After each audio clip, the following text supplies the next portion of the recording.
In this video, you will learn how the Basic.ParamConstraints table is structured, how to customize the look of the Basic.ParamConstraints table, and how to fill out the Basic.ParamConstraints table properly.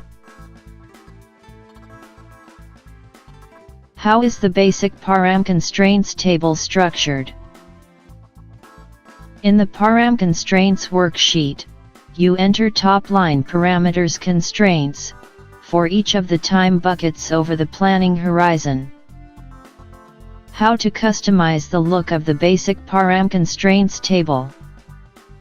When you click on the Build Template button, all the data in the Basic.ParamConstraints worksheet are deleted, and column headers are copied from the dictionary. In case you are not satisfied with the look, or the names of your columns, you can change them by modifying the contents and the formats of the corresponding cells in the dictionary. To accomplish this, click on the Dictionary Page tab. In the filter, select Basic.ParamConstraints Worksheet. Modify cells in the Headers and Values column by changing background color, font,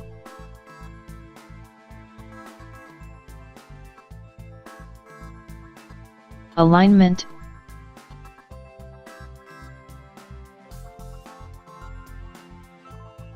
text,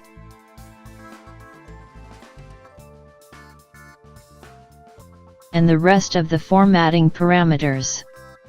In order changes to take effect, go back to the Basic.ParamConstraints worksheet and click on the Build Template button.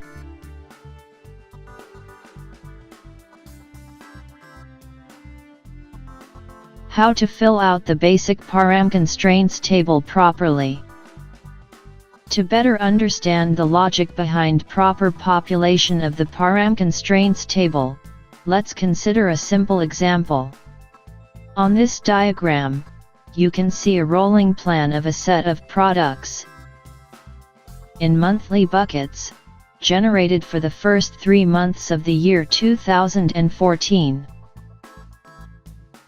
In general, the main purpose of this planning grid is to calculate closing stocks levels by balancing open stocks, demanded quantities, and planned quantities over the planning horizon.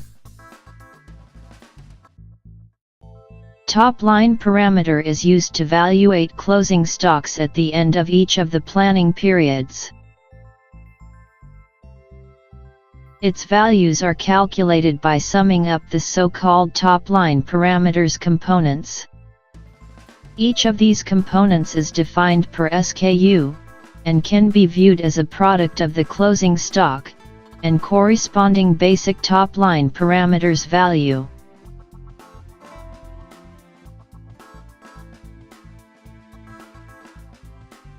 Top-line parameters constraints serve as upper limits for the top-line parameters values. For example, if you consider inventory position as your top-line parameter, then inventory position targets will act as top-line parameters constraints. Basic.ParamConstraints template can be generated automatically on a basis of a range of time buckets. When you click on the Build Template button, a Build ParamConstraints template dialog pops up. In the dialog, select the type of the time buckets in the range. Specify parameters of the initial time bucket. Enter the number of buckets. And finally, provide default values to top-line parameters constraints. To start template generation process, click OK. You can change top-line parameters constraints at any time.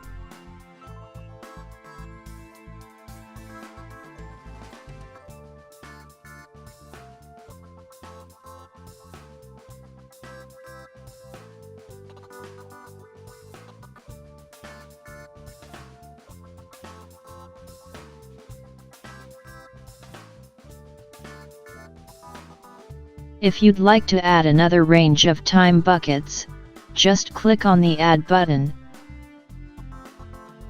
Pick the type of time buckets.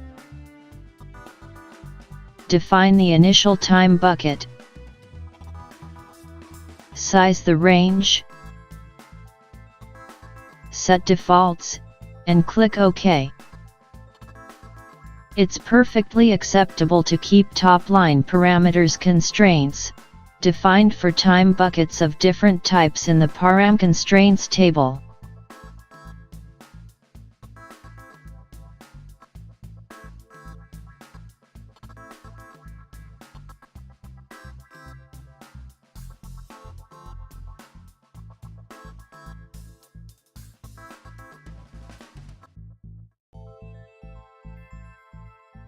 To avoid troubles later on, try not to leave blanks in the time bucket ID or ParamConstraint column. It's also not recommended to modify automatically generated time bucket IDs, or to enter non-numeric values as ParamConstraints.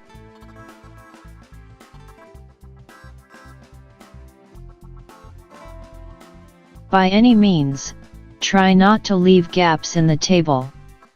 If you'd like to clear contents of a block of cells, it's better to delete the rows instead. Thanks for watching. You can check out planning-tools.net website and Planning Tools channel on YouTube for more videos.